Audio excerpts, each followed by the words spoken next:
We've all heard the expression, "Oh, you're crazy." Well, you know, it might not be so funny. It's not so far off either. Because it looks like we have a U.S. epidemic of mental illness, with 20% of U.S. adults having had mental illness over the last year. That's 60 million people in America. And of those, 11 million have major illness that means that they can't function in their lives normally. That's a staggering number of people who are disabled by mental illness. So what's going on in America? Well, I mean, look what's happening. We've got Occupy Wall Street.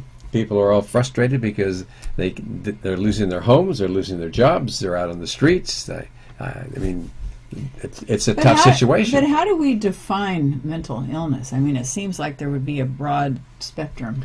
Well, it keeps you from being able to function normally, to do the normal activities that you do without undue anxiety or depression.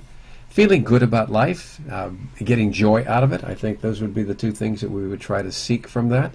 There's an epidemic of dysfunctional family life, and that really is the core issue that leads to a lot of why people don't feel well later in life, or even as children. You know, as kids, we don't have the tools to be able to deal with those problems because we're kids, and the dysfunctional things that happen to us physically, emotionally, and sexually really set the stage for lots of disability down the road. That's what I see in my office all the time. And the other thing that happens is that when people have mental illness, they're frequently on medication. Right. And because of that, doesn't it increase substance abuse by 3 times as much? Well, if you're taking a medication, it causes lots of problems for you. I think people who have mental illness, whether they're taking medications or not, are more inclined to be involved with substance abuse. But you're right.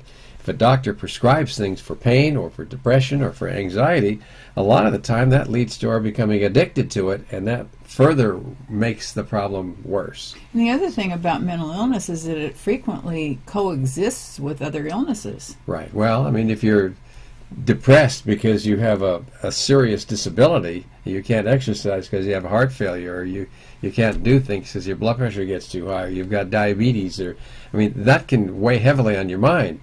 We have lots of reasons for why things go wrong, and what we need to do in this country, Vicki, is spend a lot more time working on helping people to find meaningful purpose in their life, how to have some kind of roadmap about what life is about, so that they can begin to adjust that way. But when we grow up in families that are latchkey families, where mom was working, dad's working, we got somebody else taking care of us, and we go to school, and there are bullies, and I mean, there's all this stuff happening. The economics are bad. The social stresses are terrible. It's no wonder we spent $300 billion a year on this 10 years ago. I can imagine what it is today. And also, a lot of people end up missing work because of it, or missing school because of it, because they're upset or whatever is going on with them. Well, what matters in life the most? Isn't it that you enjoy it? That you get some satisfaction from it, that you feel like you're contributing to it? And how much of that do we see? A lot of it is about me, my, and mine, you know. It's having as much money as we can, as much power as we can. It's about control a lot of the time, because that's what we're taught. And also, you know, a few years ago they did a study that showed that 8.7 million people had considered suicide. That's just in 1 year.